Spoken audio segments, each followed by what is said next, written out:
And you said something beautiful. It's not necessarily a fight. We can shift from a need to be right or wrong to just an attempt to understand.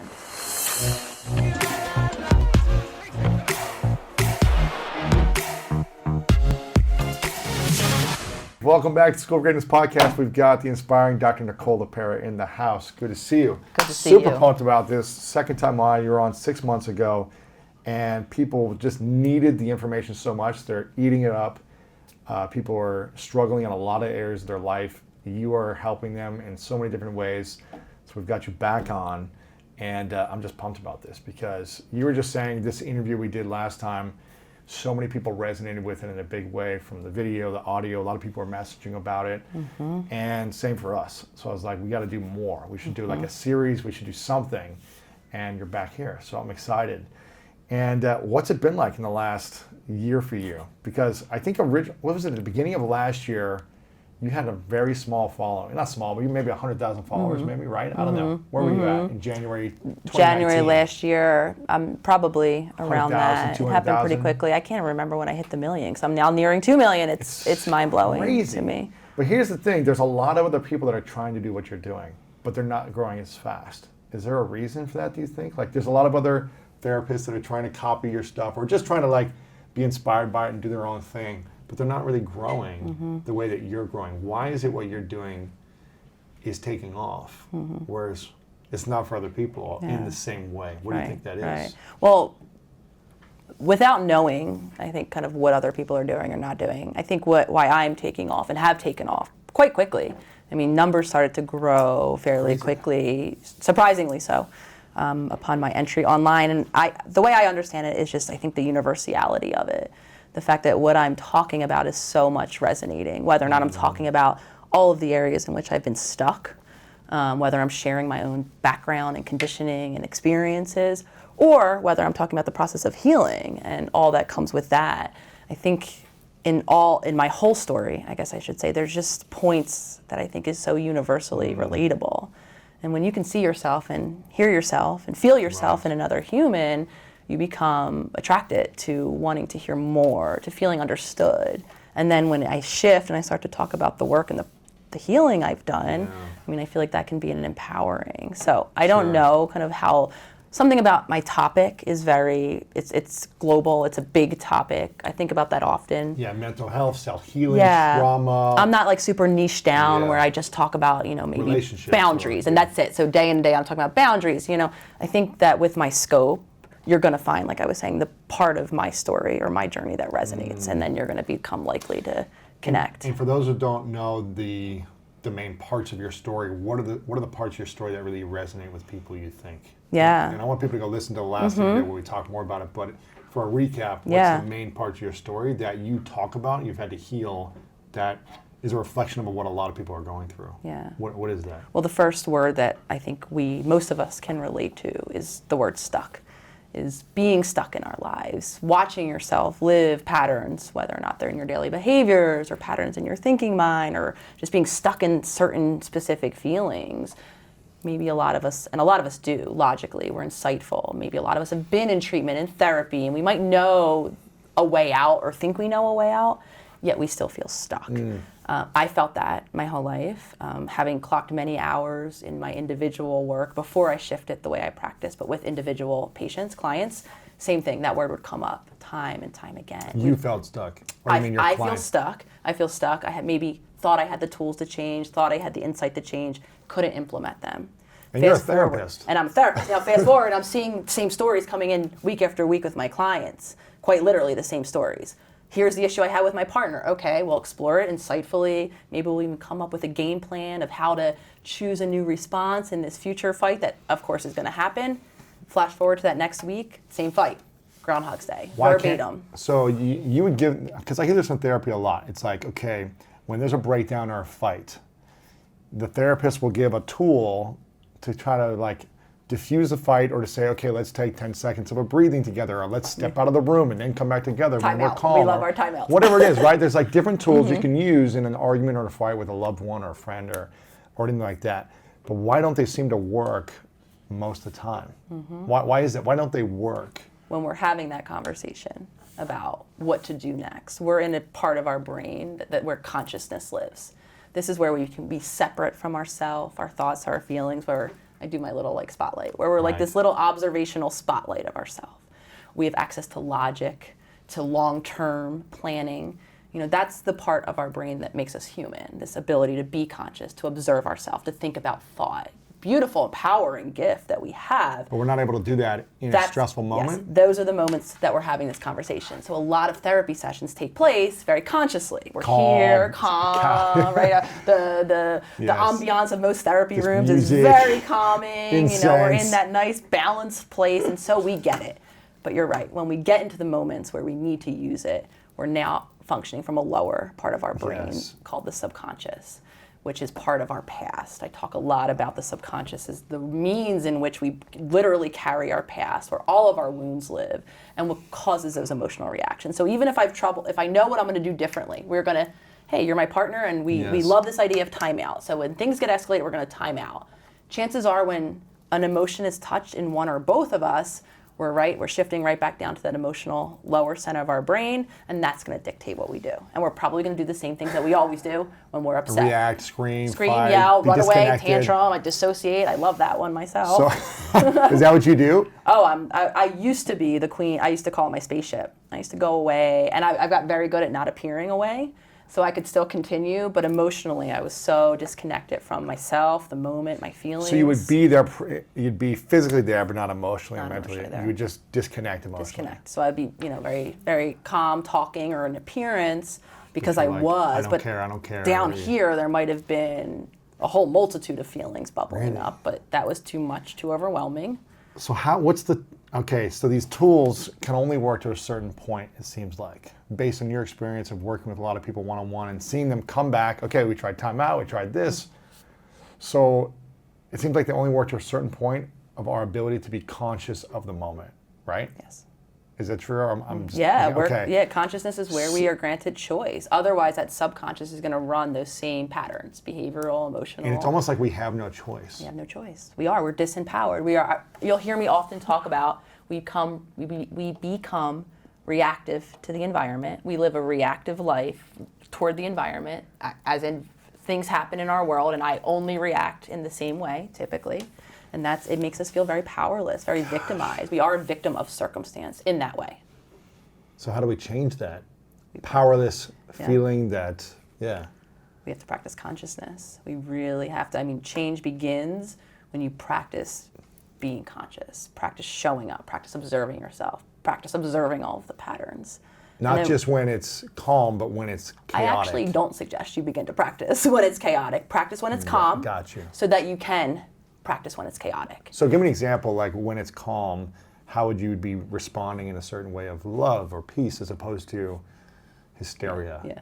What would that be like? I reframed that because I think it's really important. And if you're not being triggered, then how do you practice? Exactly. And a lot of us wait because, I only have an issue when I'm triggered. Right. So I'm going to wait to use this new tool then. So we can't just wait till then because we're not going to use something new then. We're going to do the thing that was familiar then. So I really I harbor on the point of consistency and of just developing a consistent practice of what we're talking about now, of consciousness all of the time, so that when you really need to be observational of yourself, to see why, that dish that was left out was so incensing. It's a trigger. Right? And to create that space then so that dish can still be there. I still can feel incensed by it because that doesn't go away right away. But I might not throw it at my partner or knock it on the floor. I might choose a different response. So it's really a gradual evolution. But it starts by practicing consistently all of the time, starting in small moments, of course, because I'm the biggest believer in too much change too quickly overwhelms a system. Right. So your intention isn't going to be, I'm completely unconscious, so now I'm just going to start being completely conscious starting tomorrow. No, it's not going to happen. You're going to start to be conscious in one moment in your day for a good long string of days, and then maybe you're going to try to do it for 2 moments in your day, and then 3. I tell you, my girlfriend moved in a couple months ago, and I'm so used to a certain routine every single day of the way I like things, right? And so when she moved in with our dog, it was like I had to learn so many new ways of living in my space, in our space now. And I love to make the bed right away, right after I get up. She gets up, I get up early and I go to the gym, and I like to make my bed right away. She likes to sleep in a little longer and doesn't like to make the bed as quickly. And I had to learn, because we were making the bed quickly, and then it's like not being made. You making the bed over top of her. While I know, I want to be. I want to be. But I had to like just learn to accept certain changes without reacting and being like, okay, even though I'm used to a certain way all the time, am I okay with not doing this or it not being done the way I want it to be now that I'm in a new relationship? And I've been able to observe and practice without getting upset or without getting mad, being like, okay, this is how it's going to be, and if I want it to be done a certain way, I can make a request, I can wait till she wakes up, and then I can do it myself, you know, or whatever it may be. We can create some new type of relationship around it, but I need to be willing to evolve and change as well, where I'm not always going to get everything that I want all the time in an intimate relationship. Is that true? Yeah, that's true. You also highlighted something very real, which is that it doesn't mean that right away you're right on board. Right. You know, right away you might wish that she was up and your bed was Yes. made, and that's okay. We shame ourselves as Yeah. humans because if we have that old reaction or assign that old meaning, immediately we become shameful. Oh, I shouldn't have done that. I shouldn't. It doesn't matter. I mean, we're going to have those thoughts. They're going to stick around for a while. We're going to have those feelings even. They're going to stick around for a while. But we can start to create new choices. Yes. And we don't have to feel badly, you know, about desiring to live those old familiar patterns. It's actually part of being human. I feel like I'm so proud of myself in the last few months because my girlfriend moved in and it was stressful. The first couple months was there were so many beautiful days, but then there was like things that would trigger her that then would trigger me and Which is cause these typically how it arguments. happens in And couples. she's a passionate Latina and she likes things her way too. So I remember just thinking to myself, like, I could easily go back into a pattern of trauma, resentment, feeling abused, not feeling a sense of fairness, whatever my childhood traumas were. And there were a couple times where I did argue from that place. And I realized this is not going to work. If I come from this place, this relationship will not thrive. And I'm not saying it's okay for her to come from that place, so we're working on things together. But I just realized, like, is it better for me to be right and try to prove my point and argue something, or is it better to just listen, love, come from a place of peace in that moment, and then reflect and talk about it later, like the next day? Even though I want answers now, Of course, we I want all to do. resolve this right now. Here's why I'm right. I want to defend my point. But it's been a beautiful shift in my partner since I've been doing that, and just letting my ego go of like needing to be a writer of a certain situation. It's amazing. I'm not saying it's easy, but it's No. amazing the amount of love. And I automatically switch to appreciation. Right when there's a trigger or something, I'm just like, I appreciate you so much. You're right about that. I'm going to work on this more. Even if she's not 100% Yeah. right, I'm just Right, like, yeah. you're right about this, and I can empathize with this. And it's been incredible. It's so hard to do unless you practice. And so what I do every morning is I just shower with appreciation when it's calm. And I'm like already in that really mode. beautiful. And I just think that's a game changer. And I'm not saying I have it all figured out and I have this like perfect relationship, but I hear so many people in relationships who struggle. And I asked them, I was like, when's the last time you texted what you appreciate about them? Yeah. Or when's the Instead last of time? just a litany of what isn't appreciated or Exactly. what could be done differently. Well, you said two really, I think, beautiful pieces in that, which is that, I mean, first and foremost, I want to acknowledge you, Lewis, because you changed, right? You didn't yet Not easy. say partner change. Right. You said, I'm going to experiment with how I'm going I to. can have a new relationship with this experience so I can do differently. And a lot of us, when there's discomfort or conflict in a relationship, we do very quickly. Want the other person to change, This right? is back to that reactive way of living, right? If the environment is affecting me negatively, that we were describing earlier, right? So if you're my partner and you are the environment that's affecting me negatively, please change so that I can now feel better. But change comes within. I mean, does. so that was very beautiful, is that Yeah. you owned the responsibility. I think there's also something to be said about this concept of right and wrong. I mean, not to go all esoteric, but we can make an argument for days about this concept is of right right. and Is there anything right? And you said something beautiful. It's not necessarily a fight. We can shift from a need to be right or wrong to just an attempt to understand. That's it. And empathize with where the Yes. person's coming from. Where and they're why coming they're from, feeling why this they way. see that perspective that they are. What about, and something else I think that is beautiful is your realization that somewhere wrapped up in here was that past that was very painful for you, but very much alive in this moment. It doesn't mean that this moment embodied the past Yes. in an objective Yeah. way. It just means that it triggered triggered that part something. of you that remembers that past. Right. So very, really beautiful. I mean, I love that illustration because I think Yes. that really touches on the work that needs, or that we And can I'm all just do for practicing. ourselves in our Yeah. practice. I'm just practicing, like, I'm doing things I normally wouldn't do, but also the things I normally wouldn't do have never fully worked for me in a relationship. You know, I'm always used to doing things my way because this is who I am, and don't change me, and don't Who I try am. to, yeah, Yep. exactly, right? And now I'm just like, okay, even though it may seem a little more time to do this thing, or a little more effort here, or to sacrifice something else in my life to cultivate this over here, if that's what I'm calling it, a sacrifice, it's just by doing and experimenting these things, even though I was resistant to them in the first couple months, I'm like, do I really need to go do this thing in my life that I did all the time that wasn't really adding value, or is spending that extra 10 minutes cultivating this relationship more meaningful? And so it's just shifting the awareness in my life about what I thought I wanted to what's actually more valuable. So, not to go off on this, but I feel like what I wanted to talk about is people practicing when you're not in conflict. And the reason why tools don't work is because I don't think people are practicing enough when there's not trauma or stressful moments. And is there anything else that could, I guess, make the tools work except for conscious practicing? I guess it's also healing your traumas, but how do we start to heal those traumas? Well, that's it, actually. So the way I think about a healing journey, I kind of build it into a foundational pyramid, if you will, right? With the bottom layer being our physiological body, our nervous system included. Because to speak to your point that you're very beautifully alluding to, which is that we carry dysregulations, physiological imbalances, nervous system dysregulation.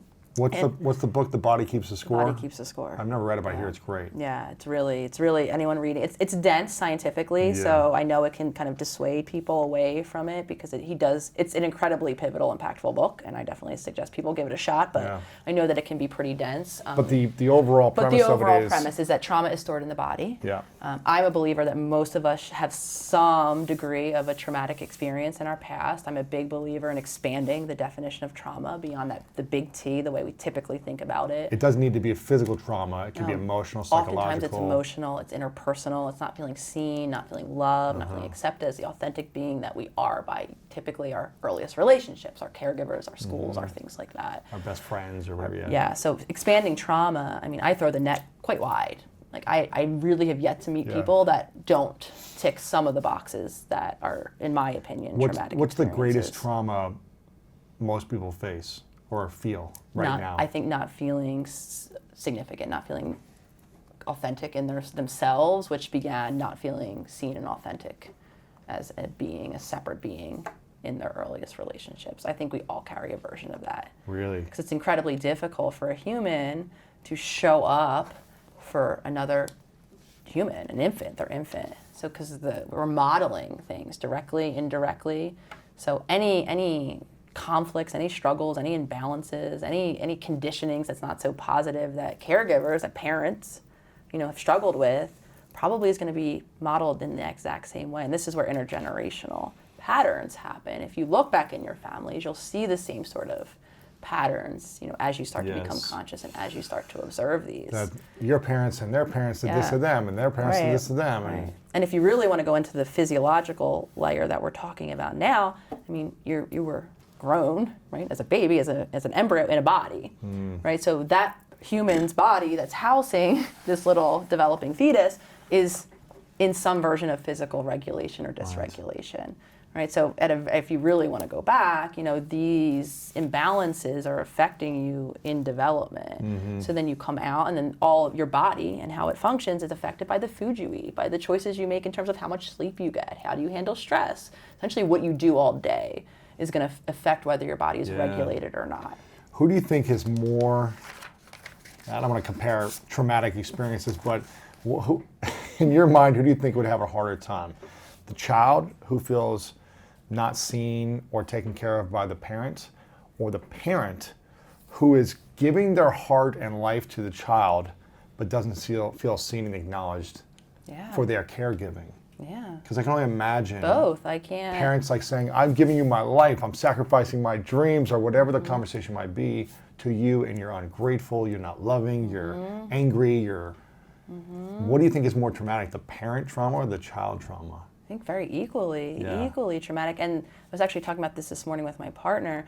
There's an aspect of it that whatever the story is from the child side and from the parent side, that is their truth, right? Their experience. That's their experience, so that's their truth. Emotionally, that is their truth. Doesn't matter objectively if an observer would say, oh, no, I actually think you did give enough to your kid, or I actually do see him being, appreciative right there. It doesn't matter, because either of those parties are living in their truth, which can be equally, in my opinion, as traumatizing. And probably chances are that parent, when they were a child, right, probably had some version of that experience, similar or almost complete opposition. Sometimes we kind of go in a The opposite overcompensation attempt to that. So so that my argument then being, so now you here have a caregiver who probably is carrying their own trauma from their caregivers. Yes. And now is carrying their own trauma from having, a child.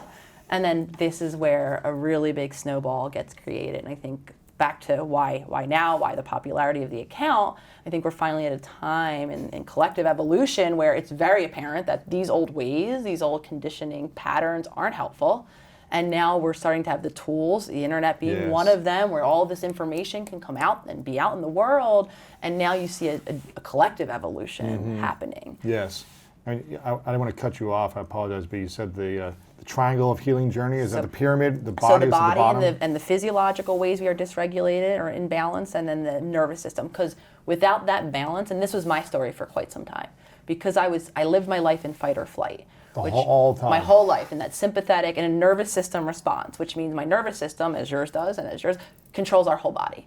So when you're in that, we feel very emotionally reactive. Everything feels like we're waiting for that next straw, right? And next straw, and everything. I mean, my water being empty right now could be a straw if I, if I was like amped up enough.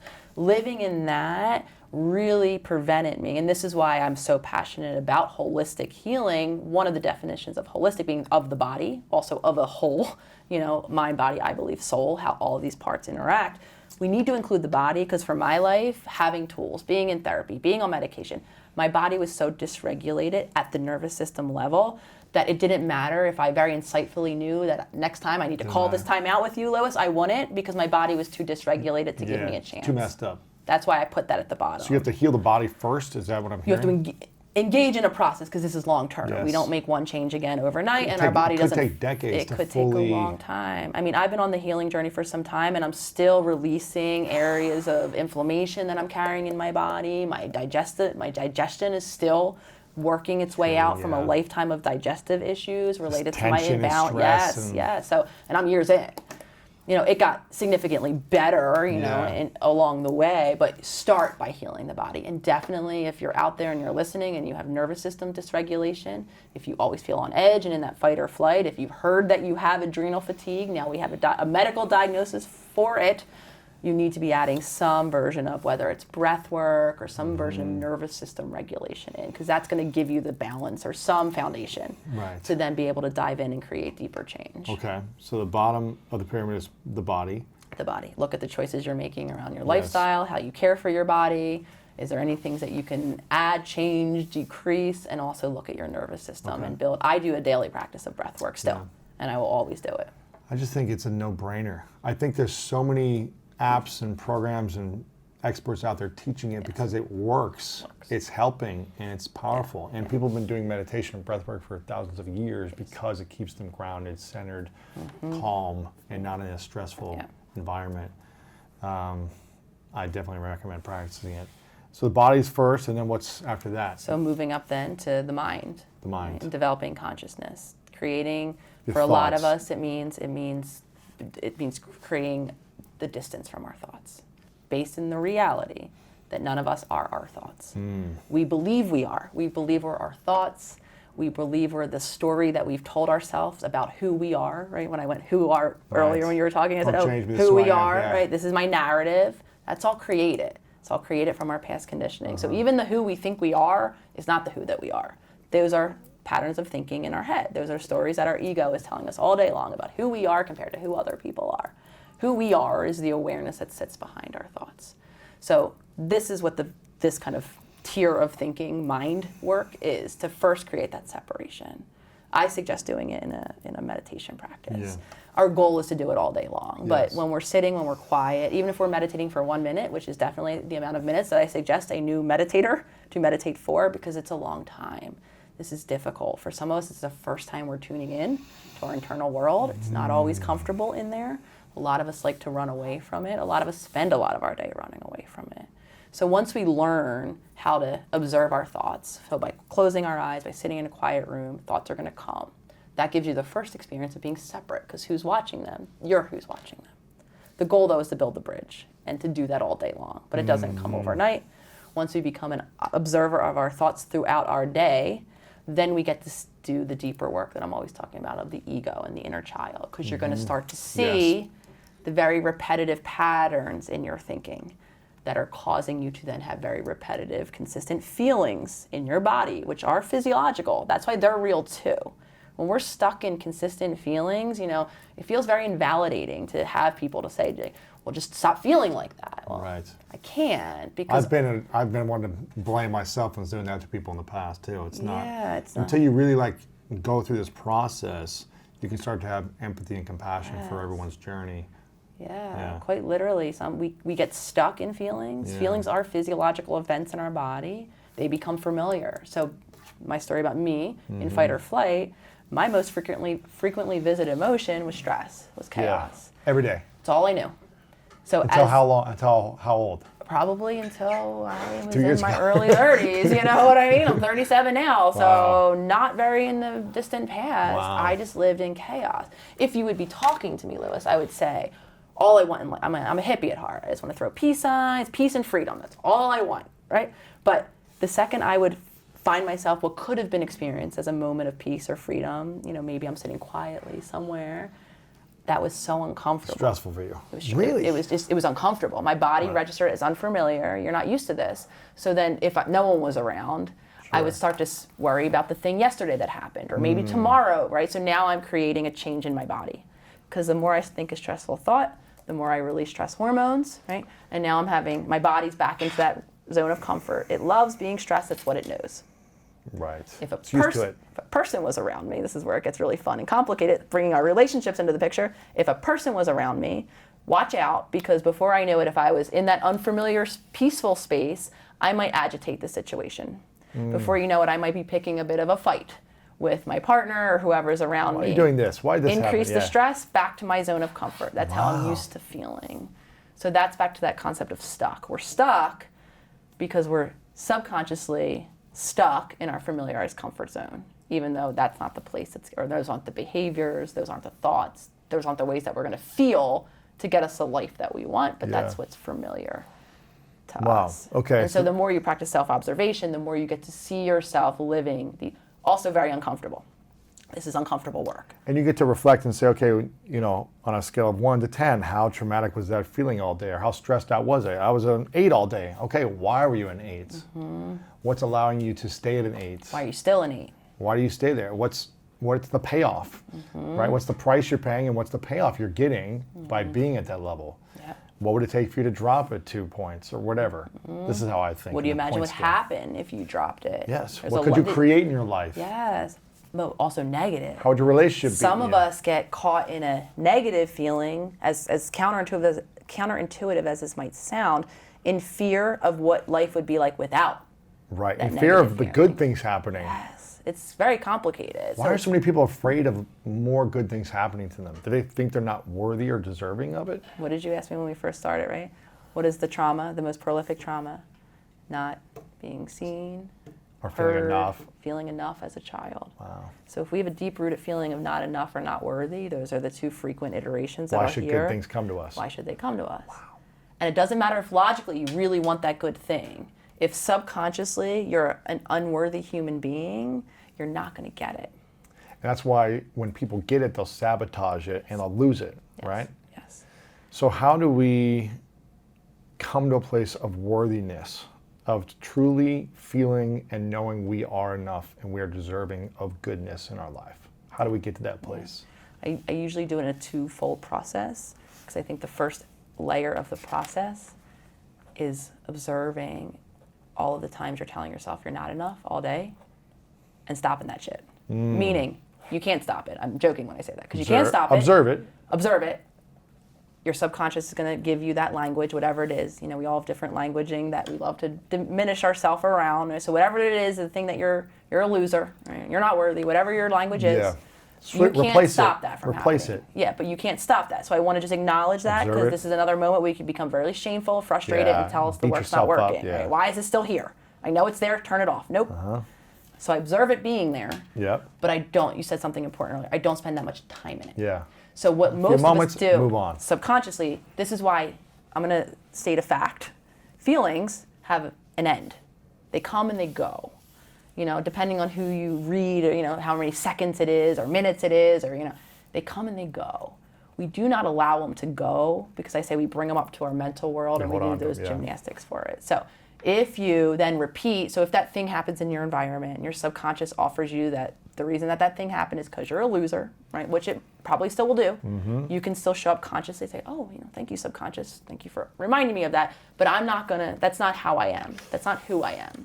So I can now remove my attention, put it anywhere else. What am I doing? Maybe I put my attention on my breath. Just get out of that script. Stop repeating it to yourself to simplify it. Because that's Change the the difference script, yeah. between it going, so using your language of changing the script, or just removing your attention from your thinking mind. Into Ground another yourself thing, in your yes. body. You know, Breathe. feel the room you're in. Do those deep belly breaths. Go for a walk and pay attention to your legs walking, as simple as that sounds. Get out of your mind.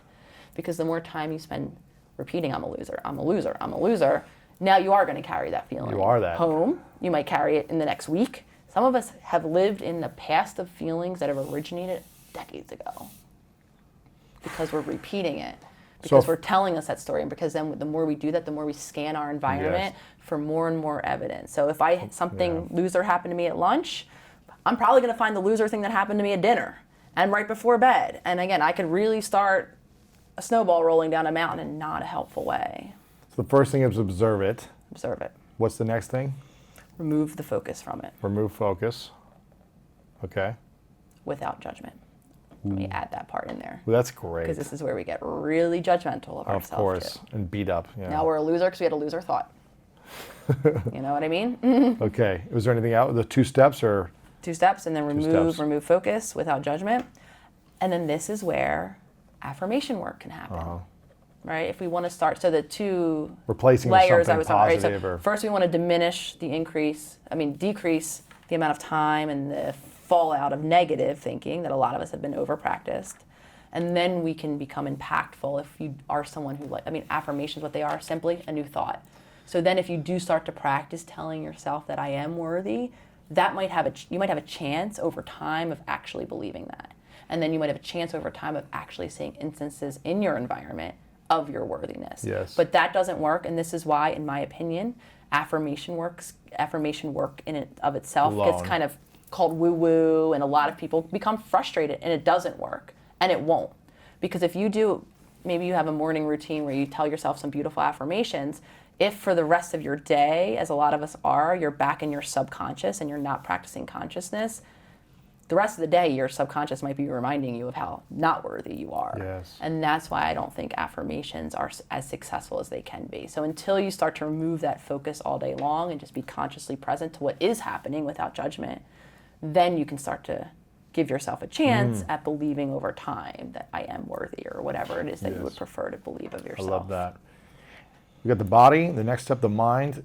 What's after the mind? So once you've done a significant amount of time observing yourself, now you really can dive into the world of, the deepest tip, if you will, of the work is the whole world of the inner child, of the ego, of the wounds that we're carrying with us that are coloring our experiences in our environment. But you can't do that work, as a lot of us want to do, until you have these other tools in place. Until you take care of your physical needs, the body, until you help with breath work, meditation, calming the body, relaxing the body, then observing yourself, your thoughts, why you're reactive, why things are stressful for you. You can't heal the inner child or the ego until you do those first 2 things. Why is that? Well, you won't, first and foremost, you won't be able to see it happening. You're too stressed, you're too... Because you go, I say you go unconscious. Back to our examples, right, of our Yes. arguments, I'm unconsciously living in my past in that moment. So you can't really see. To be observational, you need to be there in your conscious. You can't see what's happening. You only see the reality that you're telling you, what you're feeling. You're just feeling in that moment. So I'm upset that you hurt me. I'm upset that you, Yes. what have you me, right? You're not actually observing what happened and what the story you told yourself was about the dish, to go back to that example, that led you to be so incensed. The dish did nothing in this example, right? The dish is just a dish on a table. But when you saw that dish, you said something to yourself. You rehearsed, you went through some filter that then colored how you're feeling Yes. and then what happened next. They don't care about me. They're abusing me. Yes. They're And whatever. until you show up consciously and practice seeing, observing that, you have no idea. You actually think that dish was the problem, right? You're so stuck in it, you're unconscious to it. So it can't be done until you start to develop that distance and that space that I'm talking about. Because even when you're doing the ego work and the inner child work, those reactions are still there, alive for you. So if you don't have that space, you're going to continue to choose those old reactions. So as you practice consciousness, that's what gives you that space. So they can be here and be happening in your world, in your subconscious world, and you can still be online and making the choices, Yeah. not allowing them to make the choices.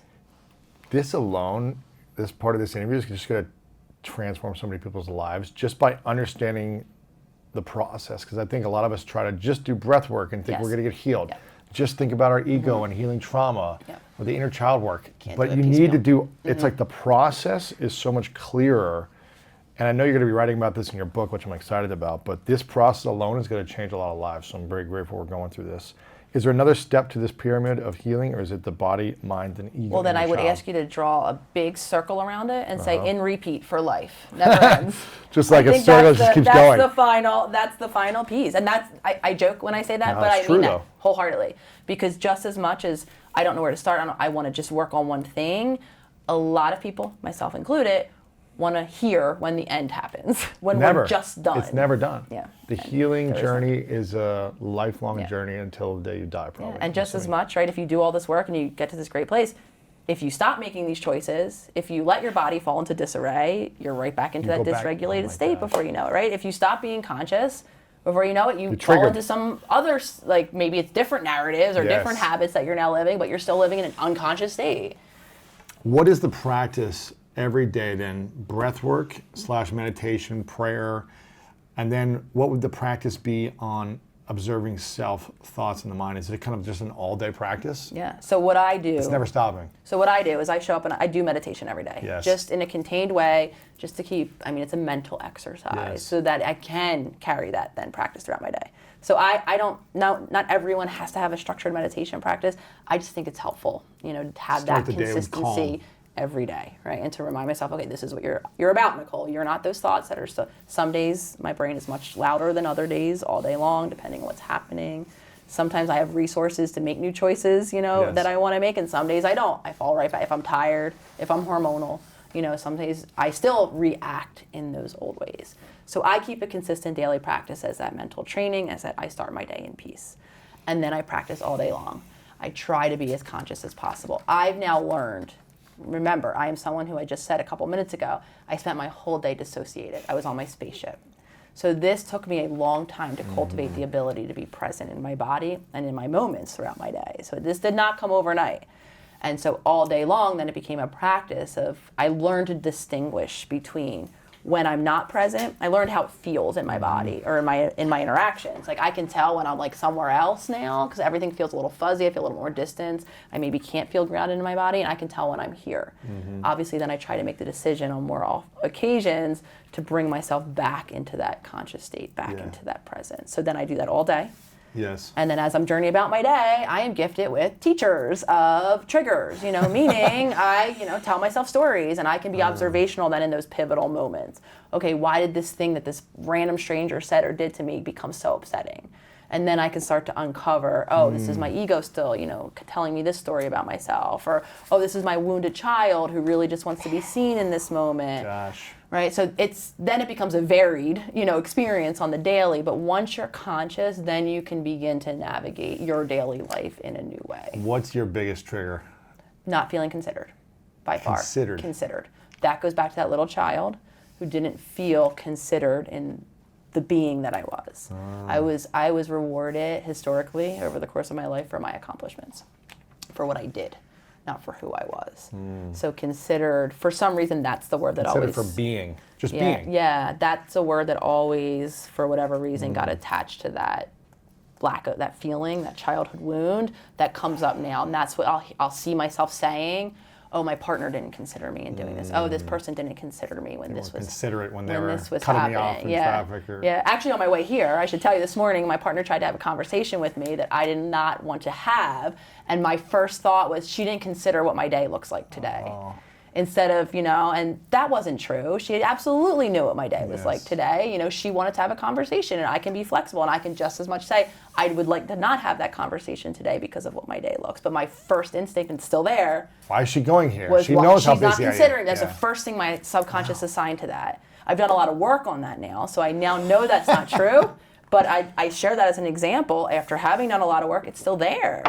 I didn't scream, I didn't yell. I was able to, inside I was, not know what I'm doing? feeling the screaming and the I'm yelling. going to school of greatness. Don't mess with my morning. Yeah, and then I was able to remove myself and take a few breaths and come back, and we were okay. But it's still there. But that's my core one. That's one of my core, some ones that comes up, and you'd be surprised, or maybe not. I can make everything an example of me not being considered. Wow, Louis didn't have a bigger glass for me, or he didn't have Does he not tissues, know who or I am and what. But wow. true. Mm-hmm. Isn't it crazy the stories we can tell ourselves of what we're not being seen for, considered for, or enough for, or... Yeah. Well, part of it too, and this is where we can also become flexible in our relationships, just to keep going back to this.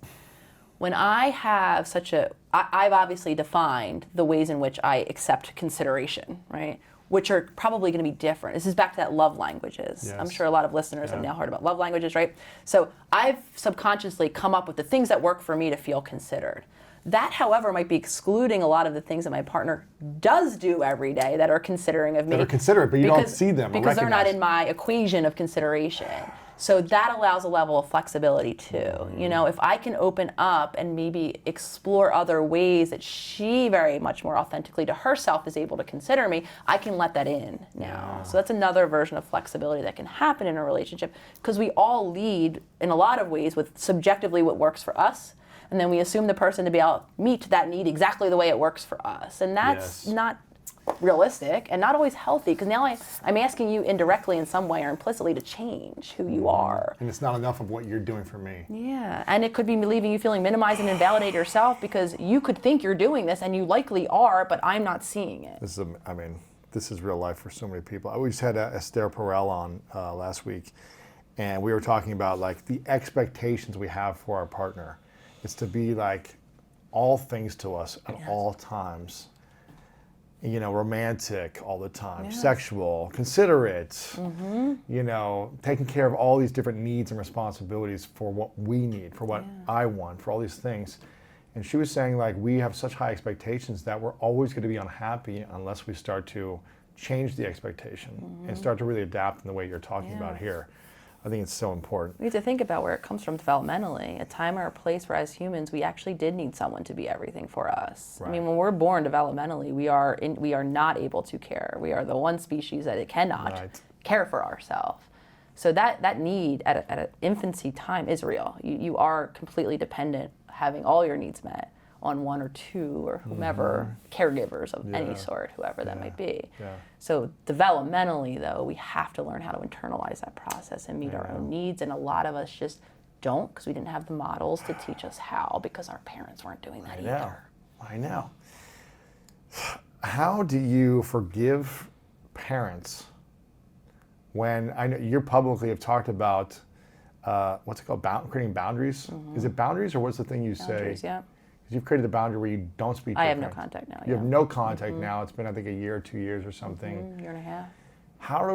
As kids, how do we forgive our parents, even if what they did was the best they could do? Or maybe they didn't do such a good job. How do we forgive them either way? How do we learn to do that process so that it doesn't keep hurting us? Yeah. I think forgiveness comes when we're able to empathize or understand. Sometimes that does come, it can only come with distance. If we're living in the situation, it can be harder to create the distance to do this. But a lot of times as we age, as we just develop physically separate families, and we can look back, and as we gain our own maturity and our own experience in relationship, that helps inform the ability to empathize, which just means to understand, from another's perspective, why or what might have been influencing the choices or the reactions that you maybe experienced within the relationship with them, right? So once we can understand, I think that allows a certain level of forgiveness. I think once we're also able to, in the process of understanding, let me word it this way, often what we find is that it was never really about us, us. Right? It was about their own past, their own traumas, their own inabilities. Again, as a kid, we're in what is called egocentric mind. We develop brain functioning, put it this way, it evolves over time. We don't just get all of the abilities that we have now. Just self-aware at 5 years old. Yes, no, not at all. And we go through a very critical developmental age range where we cannot empathize. We cannot see a perspective outside of our own. Everything is happening for us, because of us, to us. That is it. It's called egocentric. We're the center of the world. We are, quite literally. And we cognitively can't see otherwise. Right? So that's really problematic, because when a bad thing is inflicted upon us by our caregivers, we cannot help but assume it's because we're not worthy, not good enough, what have you.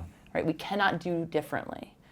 But once we've developed a maturity and aged out of that, and maybe we see perspective, we are the adult, we can see perspective. Now maybe we can depersonalize it. We can see that, okay, even if it's egregious abuse, right, we might be able to even trace back, what had happened to that caregiver, that result. Doesn't okay it. When I have these conversations a lot, the response I get around boundaries too, right, is, well, you're okaying abuse, or you're okaying.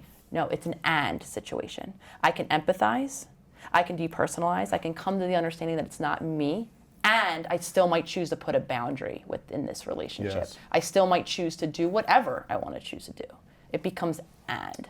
Right. Because I can understand, this is where I used to struggle a lot, because I have a crazy capacity to understand people and to understand why people do what they do, to the extent that I would invalidate my experience of them for so long and then allow them to do what they want to do around me or to me my whole life, right? So not helpful. So I had to evolve into that and. I can understand, and I'm creating a boundary, and this doesn't work for me. And I'm breaking up with you. So my life is going to now be over here, and. So I say that because empathizing, understanding, depersonalizing still can allow you to create important boundaries. So even if you're able to forgive your parents or whoever we're talking about here, doesn't mean that you have to accept them as an active relationship in your life. So I feel very forgiving of my family. I've always understood why and how these patterns have been put in place and translated, and why I've had the experiences within that family structure that I have. I'm, if you will, forgiving of them, right? And I still am choosing not to have a relationship, because for me, for now, and where they're at with what my choice initially was to step away from the relationship, it just isn't happening in this moment. I don't know what the future will be. Is it because it's too triggering for you when you're around them, or you just don't feel like you're in a good space? In terms of connecting with them again? Yeah, if you wanted to hang out with them for the weekend, is it just too triggering for you to feel? In the beginning, it was. The reason I went full no contact. Because you tried to renegotiate. A year and a half ago. Because of the family structure, the lack of boundaries. Tune into the last episode, I talk all about it. Yes. That, being the case, and it being triggering. So for me to get that stability in my healing, I have tried to re-engage contact with them now on one occasion, and I recently actually just sent them a letter to let them know that I'm living out here. Wow, that's and great. It has been met with, 3 occasions, because I recently sent my nephew a card that was also returned. So little messages trickling my way that they're maybe not interested right now in pursuing that open door. Yeah. So it's not about necessarily, I don't know how I would feel in front of them. That would be interesting for me now, if we were able to find a way back to some sort of person-to-person interaction with one or all of the family members. I would be really interested to see how. Videotape that and see I'm your sure reaction. I'll be talking all about it if at some point huge. there becomes a reconnection. But I have tried, and it just seems like the door is closed on their end. I'm sure they're angry. Yeah, of course. I can even understand and forgive that. Yeah, of course. Because I know that Our they don't. daughter doesn't respect They don't us. understand. Yeah, of course. And I can't expect them to understand. So. Wow. Okay. Let's see is there any loose ends here? We've got the healing journey pyramid, trauma stored in the body. We've got so much good stuff right now, but I have how to feel enough, 3 steps there. That's great, I think, because most people talk about affirmations, but it's not enough until you do the first 2 steps. Yes, I love this. There's 3 doing some research on your Instagram lately, and there's 3 posts that essentially did, 3 to 4 times more engagement and comments and reaction than all the other stuff. And I wanted to kind of dive into 3 of these things because I think it'd be really powerful since people need this right now. One is how to say no without apologizing. I think as a people pleaser myself of the past and still recovering people pleaser, it's been really hard to learn how to say no over the last few years, but I'm getting better and better at it without feeling like I'm letting someone down or someone's gonna be upset with me. As a kid who never had friends growing up, it's always like, I don't want to ruffle the feathers of the friends that I had. And so I have to learn how to be like, if they're upset and they don't understand, there's nothing I can do and I'm giving them my best. So how do we say no without apologizing? Yeah, it's hard. This is really grounded, Louis, and a lot of us, I totally resonate with people pleasing. I've been calling it an epidemic of codependency. Right. Back to this childhood where if we're not enough, what we do, we're very adaptive. Yes. So what most of us do is similar to what you did, right, with your friends, not having much friends. You became so attuned to do whatever you want. to the friends that you have to keep those relationships, right? We do that within our caregiving units, our family structures. We find a way to keep the things that we need, which are connections with other humans. Love from another human. We are an interpersonal species. That is it. We actually need to be bonded together, like I said earlier, out of developmental necessity, and then just generally in life. Think back to evolutionary days and tribes, and there's very real research out there now. The stress goes down when we are interconnected with other humans. Aside from division of labor, you can help relieve the stress of my objective life, just the emotions, and we actually release oxytocin when we're connected to another human. We need those hormones, so we need to be connected. So we get very adaptive and we find the ways. So if we've developed it in a household, right, where we're not seen as a separate entity and able to develop connections and relationships with other separate entities in our family. Again, I talk a lot about an enmeshed codependent family in our last talk. That's what I've come from. Yeah. We get very externally oriented is what I say, right? I start to become so attuned to the outside world so that I can manage how I feel by showing up to friendships or doing the thing or answering the phone call by not saying no. So once we come to that realization and we understand the impact that always being available has on ourselves and on our relationship, and it hurts our relationship. It does. Because it hurts our relationship with ourselves too. Yes, and what happens though is sadly over time, if I always say yes to you and even if I mean no, before I know it, I don't like you, Louis. Right. I'm not upset. I'm like, why are you upset at me for? You can say yes. I'm like not really liking you. You're resenting the fact that you're saying I'm mad yes. at you, but I'm really upset. If I really looked down at it, I needed to start saying no. How the hell would you know? We like to believe that other humans, especially when they're our partners, are mind readers. We love this idea that people see the same reality as not us, a mind reader yet. right? But what we're talking about, you just don't. You're never going to have the same reality as another person. Yeah. So we like that idea. So we say the yeses, and then we get upset at the person. So it really is damaging of our relationships. And I know I lived the hard way. I had to learn how to say no. My go-to was not necessarily no with an apology. I liked apologies. I peppered those in. My preference was no with the excuse, with the why. Here's why I can't do it. I needed to validate the reason I was disappointing someone with this belief that it wasn't enough just to not to want to, or to feel like it, or just to be somewhere else in any given moment. So how do we say no without an excuse or an apology then? Yeah, practice. It's hard. It's very, very difficult. First and foremost, it's accepting the reality that you're welcome to say no. You're allowed to say no. And that saying no doesn't diminish who you are or the relationship. Again, this is an evolution of work. We don't just turn off, the belief that I have to say no to maintain these friendships. We don't just overnight come by a new belief, right? So we can practice. And I suggest practicing, I say around the periphery, right? Start to say no. So what this looked like for me, I started to put up boundaries or to say my no's in my professional world where it felt a little easier. Right, so some requests that would come in, and from people that I maybe didn't really know, it would feel, and it's virtual, so I can even send the email, throw my phone, which has happened before, and run away, and come back later to see what happened. Hopefully they didn't react. You know what I mean? So easier for me. So I practice there before I practice maybe saying no with my immediate family or with my partner. There's going to be there might be some relationships that it might be even easier. Maybe you do have that one friend that is like casual about Cool, it. yeah. You know, you're going to find the moments of practice, but the theme for today, you have to practice. Yeah. Because it's going to be really hard when you're faced with that saying that no. And what's going to happen is everything that happens in your mind that prevented you from saying that no for however many years you have not said that no, it's going to happen in your mind the second first of all, before you say the no, trying to convince you out of saying the no. So before you know it, you're saying yes again. I know. Right? This is where consciously Well, you have please, to, yeah. no, you have to say no, period, the end, or no, whatever Yeah. you want to deliver the message being. And then on the backside, once it's delivered, your mind is going to try to convince you out of that no still. Oh, Yeah. you're terrible. Oh, this person is going to hate you. Oh, it's been 2 hours since they responded. Clearly this relationship is over. Right? Now the work is still on you. Don't spend time in that thought. Just like we were talking about earlier. Get the hell out of there. Of course. But don't expect it not to be there. I call them the feel bads. The feel bads have haunted me around every boundary I've set for quite a long time before they've diminished. And they still are there every now and again. I still find myself feeling bad almost into saying yes. Maybe I'm even feeling bad once I've said the no. But I'm like carrying that. But I get to choose. How long do I want to live in this feel bad? It's not good, yeah. And a really cool thing happens as you practice.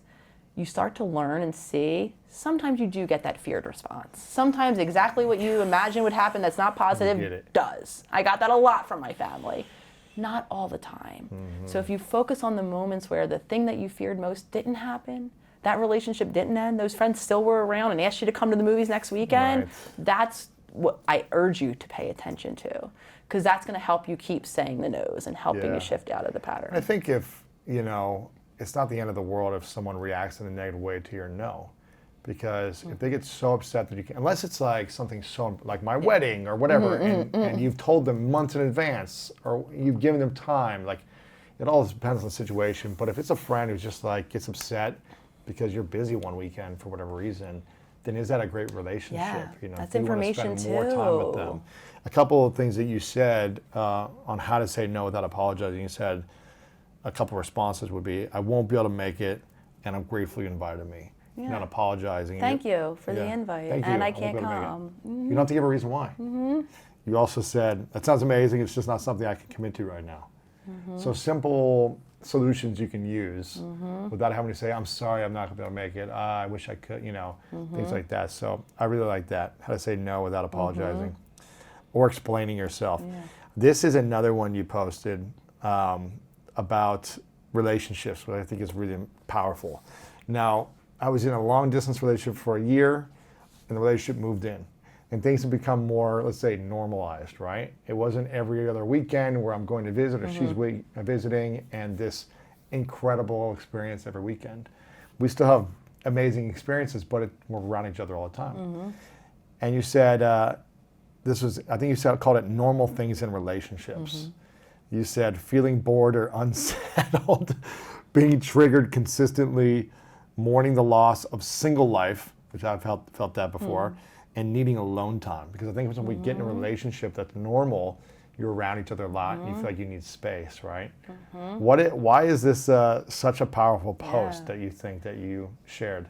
I got so many messages in response to that post of gratitude, of thank you. okay to feel these things. I've gotten people, I talked about this with my partner, my husband, and we're so grateful you make us feel normal. We were really worried. Not like our relationship is messed what up. this, no, thank you. We're feeling these things, and we now know that it's okay to feel these things. Some of it, first of all, the conversation we're having today mostly, right? Most of it is around the relationships that we were modeled and the relationship that we were in at a young age, right? So that becomes our model for what relationships should be. Not all the times, of course, are we given the healthiest models.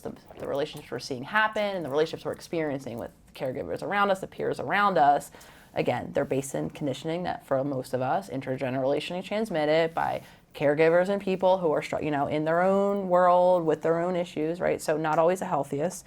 So I think that's a big part of it. People just aren't modeled the healthiest type of relationships. Yeah. I think that's a big part. And there's also, I think, the Disneyfication. I think I might have just Everything made needs that to be word up. No, but it's like this Of Disneyland. love. Like, That's another level of messaging has to be like we're that all the getting. time. It's not that way. Yeah. But it's also, you get to create intimacy, passion, love. Like you also, in my opinion, you shouldn't make it boring all the time. Like you get to bring the energy, you get to bring the love, you get to be creative and care. And I think powerful relationships are ones that have caring and creativity. I think I heard Tony Robbins talk about that, where it's like, if you just have a little bit of creativity, you can create that spark all the time. And if you just show you care, it doesn't have to be this grand Disneyfication gesture, but just creativity and caring every day will make someone feel seen, acknowledged, appreciated, and enough. Yeah. The thing that is our biggest trauma for most of us, right? Absolutely. Yeah. So, anyways, I love that post.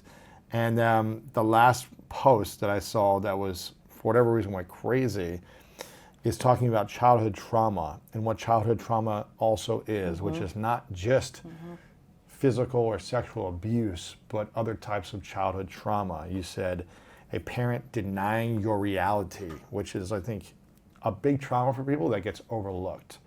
A parent living vicariously through their child. Maybe, you know, the soccer mom or dad or whatever that's always there at the events trying to hype them up because they never got that experience.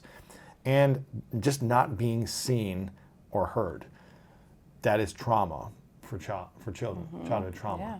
Is there anything else you want to add to that, or I mean why that's so big for people? So much that could be experienced as traumatizing in our earliest relationships. You picking up on the denial of reality one, I think that's again, have really met a minimum of people who haven't had that version of experience, because reality is subjective. So to have a caregiver be able to step out of what their perception of an event was to acknowledge your own takes this level of consciousness that we're talking about. And personally, I know I was not raised by two conscious humans, so they were not able to gift me with that. So how do you speak to a child who's 7, who doesn't have the perception yet, who doesn't have the ability to see their own thoughts and observe their own thoughts?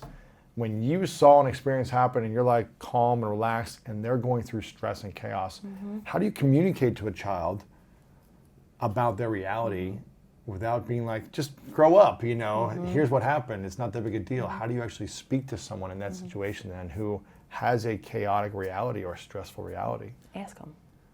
It can start with as simple as asking them. Parents, I think, lead with telling their kid, and they cut it off, or they assume why they think their kid is reacting, instead of saying, Johnny, what is going on? You look upset. What's happening for you right now? You know, what's going on for you? What are you feeling in your body?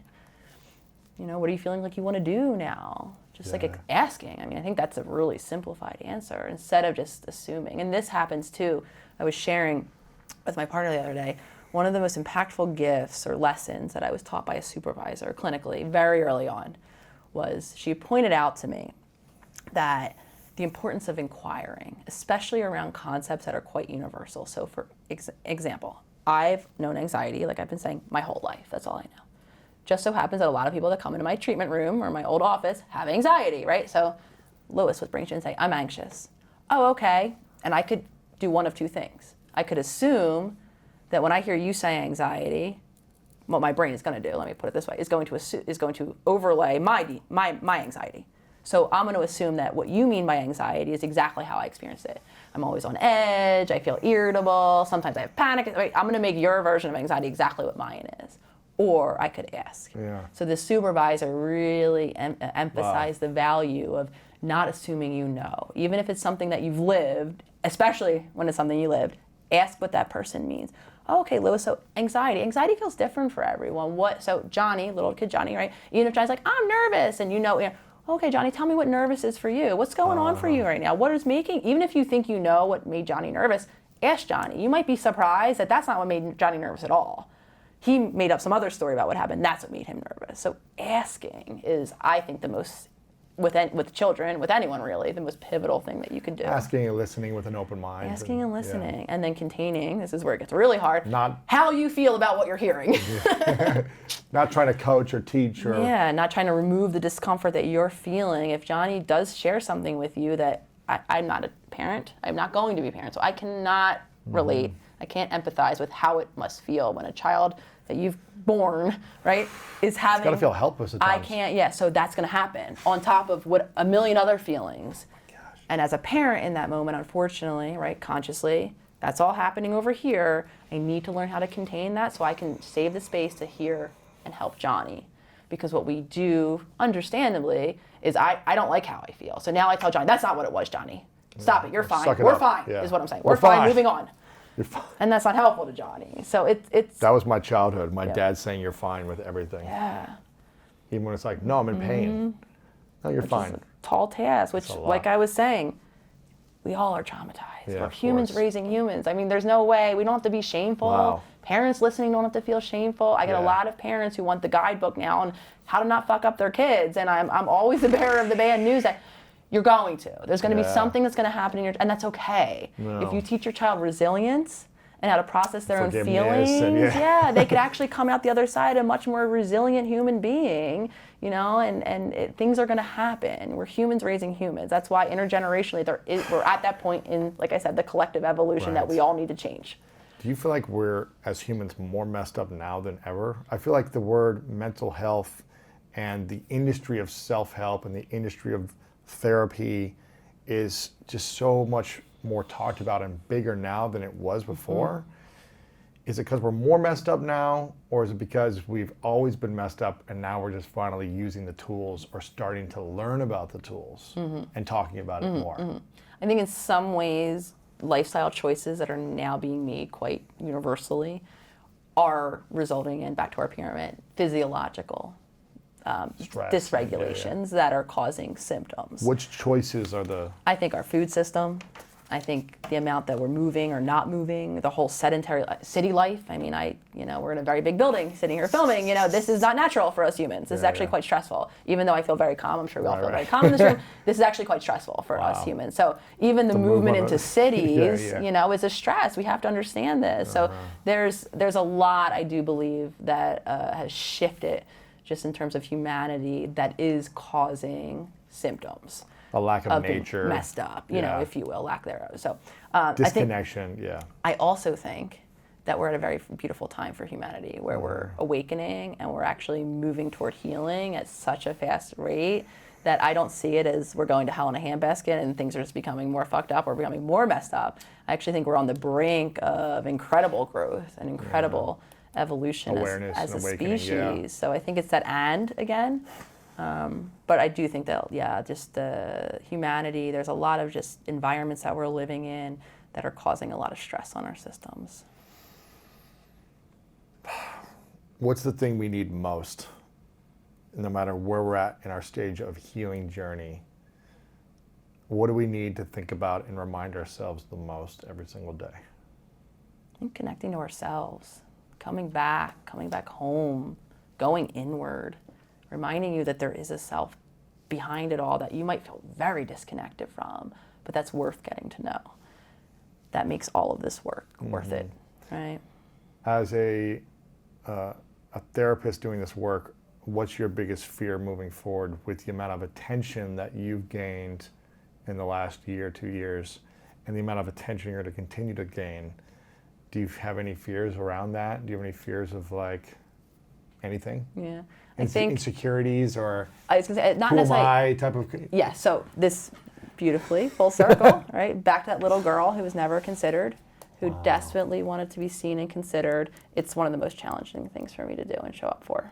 Really? So this has been the case before, growth. I mean, this has been the case with 1,000 followers. This has been the case the first time I got on camera. This has been the case when I hit 1 million. So this will, I'm sure, as the numbers exponentially grow and as I start to do maybe speak things where I can see now the people more Yeah, you're like, visually. wow, there's 10,000 the internet is a people here. great buffer. Yeah. Although I have done the Googling of numbers to spook myself and be like, whoa, there's that many people in my community right now. Crazy. I've stopped doing that now because it's gotten out of hand, but a little buffer virtually. So I think as I put myself more in front of the people and as I start to kind of concretize, that little girl wants to run for the hills.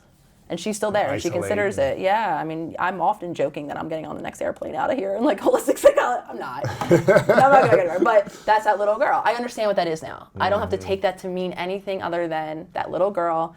It's just so unfamiliar being seen so vulnerably, being impacting other people because I'm being seen so vulnerable. That's another reason the impact, because I'm just being me. I'm putting authentic me out there and I'm being seen. And as much as I desperately want that, that's scary. It's uncomfortable. So it's not a fear. It's more just of a discomfort that is and has always been there. Yeah. When do you feel the most loved? When I'm considered. But when are you considered the way you want to be considered, right? What Yes. makes you feel the most considered? No, when someone reflects something that I think I can identify as like uniquely me or me back to me, whether or not it's through a gesture, whether or not it's because they actually heard what I said. I mean, this sounds really simplistic, but listening in a reflective way, where I'm like actually hearing what you're saying, as opposed to formulating my response or going down the journey of what association my mind brought up when you said the thing. That's a skill, and that's hard, and we have to practice doing that. So when someone offers me that, when I feel like someone is truly present, as you even have in this interview to me, and you're hearing me and you're reflecting back what you heard me say, that makes me feel considered. Because you heard me. Yeah. Something that I said in that moment was uniquely mine, and you heard it. It can also be a gesture, where someone like does something that like is helpful to me. It makes me feel seen, cared for, loved for who I am. I like that. Okay, so just listening and reflecting back is when you feel the most loved. Yeah, when you're present and like you just heard me and got me in that moment. It could just be a micro moment, but I was a human and you were a human and we just had a connection. Yeah, that's cool. And that's what I didn't really feel like I had growing up, and that's what makes me feel loved. What about when your partner, what's the thing that she does that makes you feel the most loved besides that? I think anytime she's present to me fully, I think presence is very Present loving. is the thing that is Presence it's free is loving, and it's the and it's best hard way as to connect. hell. But it's Super so any moment where I feel like and it could just be a moment, but when I feel like we both have a lot going on. There's a lot of moments where we're not fully present, or me too, where she's talking about something, I'm like, oh, this other thing I have to tell you about, just because of business-wise or whatever. There's just so many places our attention can be. So sometimes it's micro moments, sometimes it's time we, consciously carve out to be off our phone and just be us. But I think presence is incredibly loving, and it's not a gift that we give, or it's not the way we love a lot of people or a lot of relationships because we're not practicing it ourselves. So before I can be present here with you, I had to have learned how to be present in my own body. Because once I enter a room, now your energy's here, I could be responding to. What you're saying, I could be responding to. What you're doing, So now I have to learn how to maintain my presence with an external factor that is another human. So back to this conversation, right? If I didn't practice outside of here, the second I come in to interact with someone else, I could go back into that dissociated state, that lack of presence. So it's much harder it's much easier said than done. But if you can practice presence, I think you can give a true gift of love to all of your relationships. It's not easy, but it's a simple concept. Simple. That's it. If you guys want to hear more, go listen to our last interview we did together. You shared your 3 truths there, your definition of greatness as well. So I want to ask you that again here now. Maybe next time I'll ask you and see what's changed. Maybe it'll change. How can we support you right now? You've got your Instagram, you've got your membership. Where can we go to find everything? Yeah, everything is the.holistic.psychologist. That's the main hub, all things Instagram. Speaking of the membership, April 1st, you'll probably hear me talk about it next week online. I'm going to open up a new launch period for the virtual Self-Healer Circle. So we've already had the founding members. They're all nice and settled in. So we're going to open up another group for enrollment, so I'm super excited. And what do they get every month? Every month what that looks like is there's a different topic of healing. So members who will join in April will have access to all of the topics that the founding member group has already worked through. Everything is packaged in a month module, meaning we're going to focus on one area of healing, and that month we're going to work toward that one area. So it can be very much a design your own journey, a self-directed pace for people, but every month as a full group, we address one topic of healing. You get worksheets, you get PDFs, you get a virtual training, an hour with myself or other experts that have very generously gifted us with their time. You get a month or an hour Q&A live with me on that topic where I come on and I answer everyone's questions live about how they're doing the work or what they could tweak. I put guided meditations in there. I have a playlist in there, a book club. So it's really a contained healing experience where we can capitalize on connecting with other people. So groups of us all around the world at this point. So anyone is interested, check out my Instagram. You'll definitely hear me talking about it on there. There is a website up where I have a wait list, so everyone will get blasted out the Yes, link opt on the in there and 1st. check it So out, yeah. that's exciting because that's right around the corner, and that's going to allow another whole group of people and amazing. healers in there to begin to start doing the work. Amazing. So I'm super excited. Well, you also have a texting platform where you text out updates. Oh yeah, the text happens. That's on your Instagram. You Yeah, can see all that everything. The stuff. Instagram is a hub. Yeah. There's a link tree there. I have some free goodies that come out if you sign up for my email list, Future Self Journaling. So It's amazing. everything runs You through have a journal. Instagram. You don't have a journal yet, too. Not yet. But That's what possibly you need to come, have, for possibly sure. to come. I'm actually. It's funny you say that. I was in the process this morning of doing some tweaks on the old journal prompts. I think I'm going to release a new edition, and then maybe Just it release turns a book. into. The journal book, I like it. It's amazing. I want to acknowledge you again for being here, for showing up, for teaching us so much. I think your traumas and learning and going through it allows us to heal through our traumas, and you, by you sharing what you're learning and the practices. For me, this is a book. This interview is a book in itself that we could print off and give to people. So I'm excited to dive into this more.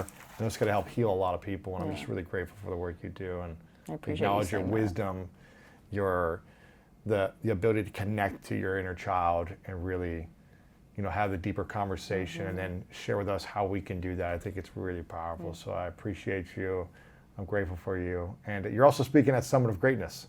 I sure So am. September 10th through 12th, you'll be speaking there. You can come out and see my little child shake on stage. No, I'm just joking. I'm going to be great by then. I'm going to be great by then. It's going to be amazing. Yeah, make sure you guys check it out. If Corona hasn't taken over by then, hopefully it's all settled in the next 2 Yeah, months. it'll be all settled. Summitofgreatness.com, you can check that out.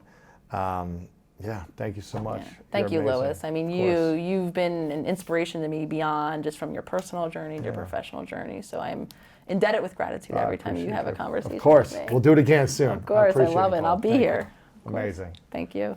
Amazing. This is great. Thank you so much for watching this video. And if you're looking for more greatness in your life, then check out this next video right here. When I have to work until 8 o'clock at night because I have to be the best person at my job, I'm really hearing the voice of my mother who said, "You're never going to amount to anything. You're just dirt." You are carrying that around with you.